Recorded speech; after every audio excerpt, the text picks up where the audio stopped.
I'm old, and I don't like a lot of the new technology on the cars today, but I do love the backup camera.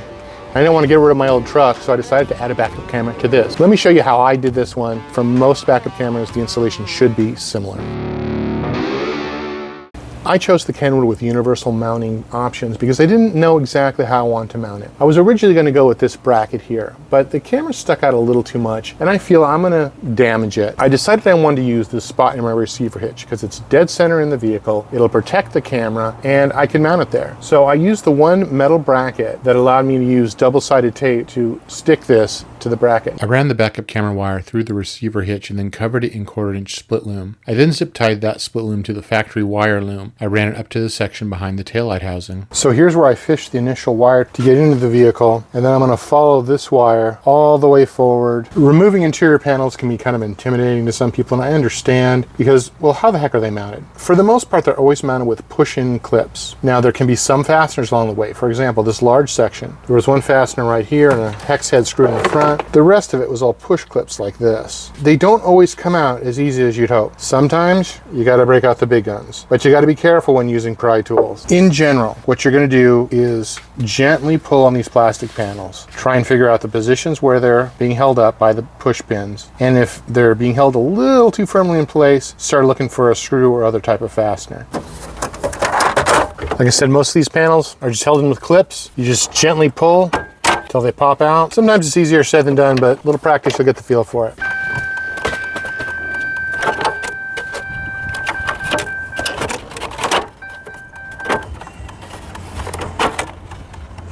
You also want to be careful with panels like this because these will scratch the heck out of everything.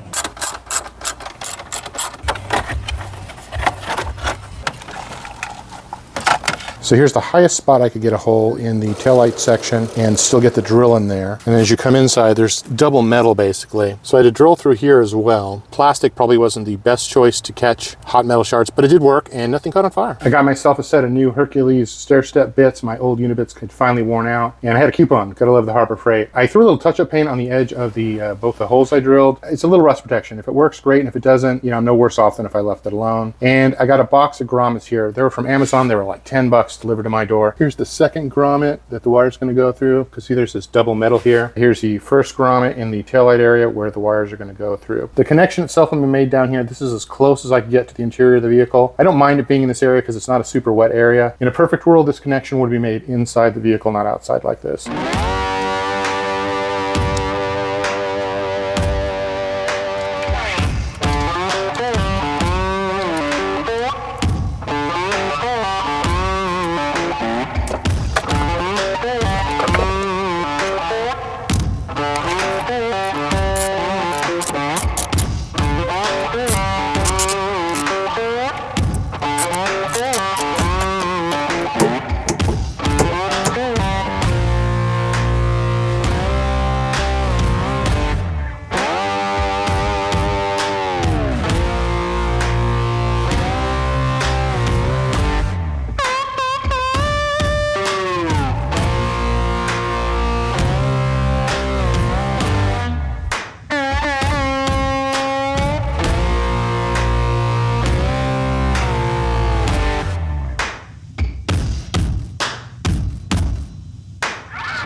Well, here's a comedy of errors. My power wire for my backup camera comes in right here. Here's the fuse, and it will be accessible from below the dash. And I was looking for a switched 12-volt wire. What I determined was there's a pink wire in the ignition harness. As you can see, I have 3 pink wires. This is the keyed wire, and yes, I've double checked it. I know, it looks kind of intimidating. That's a lot of wires, but it really is easier than it looks. Over here, you have the harnesses that came with the head unit. Over here, you have the harnesses that came with this PAC module. The PAC module itself allows you to use all the steering wheel controls and interface with all the factory stuff of the vehicle. And the reason this becomes fairly easy is there's directions for the head unit on what wire does what, and there's directions for the PAC unit, and you just attach the wires. So for example, these happen to be the same color wires, I'm pretty sure. Never assume that, but red is power, yellow is keyed, black is ground, and it's the same over here on the PAC unit. Now I'm kind of assuming that because that's how it's generally been, but there's always that weird case where red is keyed because different head units go by different wiring diagrams. It just depends, but the bottom line, just use the wiring diagrams that come with each product, join the wires together, and that's it. And then it all plugs right into the vehicle. Back when I was actually a professional installer, this is all I used. This is Klein cutters and crimpers. And these are actually Miller brand, but Klein makes a set like that. They allow you to cut the insulation very precisely, but you gotta be careful not to cut through the wire itself. And the Klein crimpers, they have this tooth. I'm not saying other brands don't have the tooth, but that was the thing, is to get a good crimp connection, you need that tooth. I've seen people use pliers to just crush butt connectors or crimp caps, and I just can't imagine that's a good connection. So these are closed-in crimp connectors. That's a mouthful. And these are butt splice crimp connectors. Now, we've always just called them butt connectors.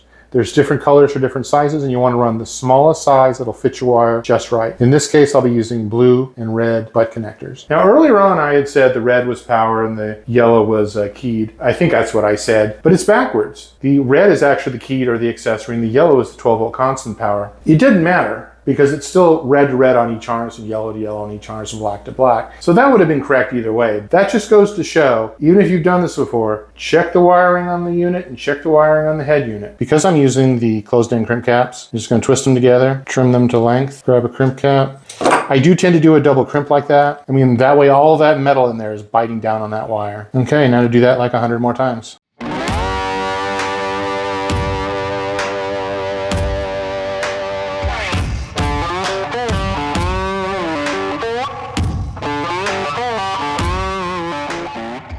I know, it looks scary, but it's really not that bad. One thing you have to remember is every one of these wires is color to color. All the speaker wire colors match. All the power and ground wire colors match between the PAC unit and the head unit. So that made it really easy. You don't even really have to think about it. You just match color to colors. Now, like I said earlier, yes, pull up both diagrams and check, but honestly, it's really made to go together easily. These are the 3 wires that came out of the head unit themselves that aren't part of the Molex plugs that go to the head unit. These are the Molex plugs that go to the car. I put male and female spade connectors on them. That way I can still detach these like I can detach these, so the head unit will be kind of independent of this mess. And I'm going to add some zip ties and clean this up. See what difference a couple of zip ties make? Don't be stingy with the zip ties. They're not that expensive. The power antenna / amplifier power wire runs from the head unit to the PAC unit, but I have a jumper that's going to go down to my subwoofer amp. But that's it. Now all I have to do is plug this into the vehicle at this end, plug these into the back of the head unit, and mount all this in the truck. This is a simple Metra installation kit I purchased, and it's 3 pieces. The 2 side pieces that bolt to the head unit and a trim ring. I've done this before where you just install these end pieces and you line them up, and then that gives you the mounting point to mount the head unit to the vehicle.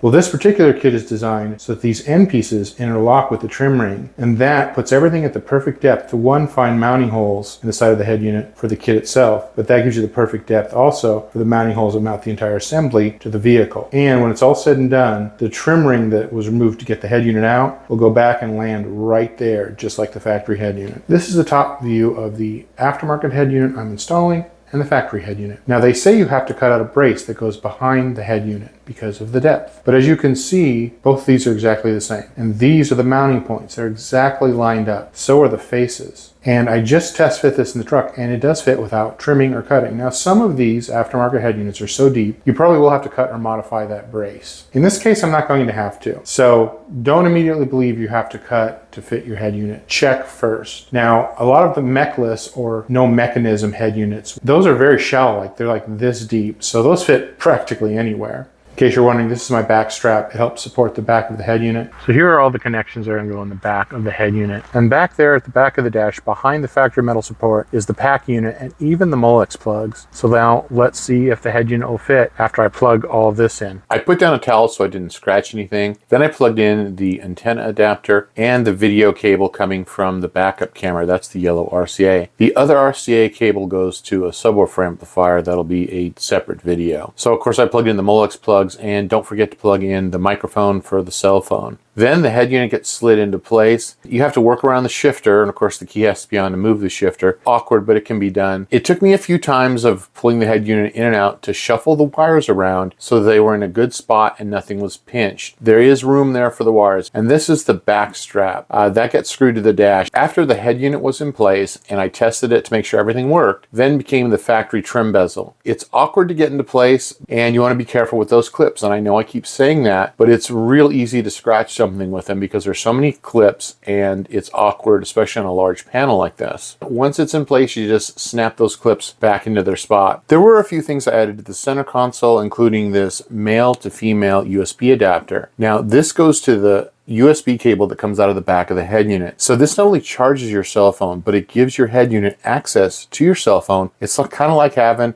either an Android or Apple phone in your dash.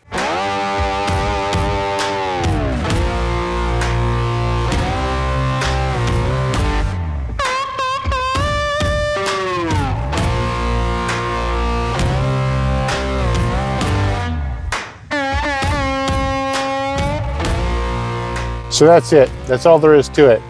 It honestly is easier than it looks. Hey, and a note about safety. Make sure you have the e-brake on, you keep your foot on the brake, you maybe throw in some wheel chocks. You don't want to probe around in the computers or anything that could potentially be delicate. You don't want to probe around with a test light at all. Use a digital multimeter. And if there's yellow Molex plugs or yellow marked wiring, those are airbags.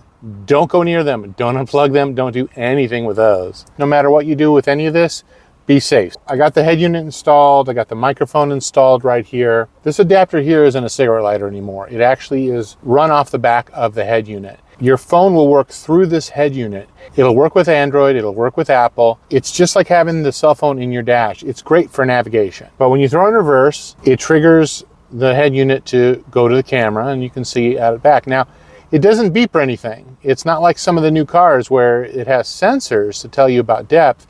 It's just a visual to see what's behind you. And of course, you still want to look in all your mirrors, turn your head, and use every available cue when you're backing up. I know wiring is intimidating for a lot of people, but do you think you could do this yourself? One thing I figured out a long time ago was you can only really attach one wire at a time. So don't look at it like 100 wires, look at it like one wire at a time. Feel free to post your questions down in the comments. I'll do my best to answer them. Just in case you're wondering, I purchased the head unit, the PAC unit, and the backup camera all from Crutchfield. And I shop there predominantly because they have good prices, they have a good selection of products, I know they're authorized dealers for the products they sell, and they have great customer service. Not to mention, they have discounts on installation accessories like the installation kit if you buy the head unit there, but also they have a great tech service department that you can call with questions. You can do the live chat on the computer, you can email them, or you can just call them up and they'll talk with you, which I think is a great service. Check them out at crutchfield.com, and no, I'm not sponsored. So there aren't a lot of wires for the backup camera, a ground which I made in the back, switch 12-volt power which I made up under the dash. So I just wired all the wiring to the PAC interface and the head unit, and that handled the reverse switch that puts the camera onto the monitor when you throw the vehicle in reverse. Depending on your vehicle, depending on the equipment you purchase, some of the things will be different, but in general, I think the backup camera is similar. And I like the head unit myself, but they have monitors that'll go in place of the rear view mirror, or they can go on the dash. So there's lots of options. Anyways, that's it for now. And remember, if I can do it, you can do it.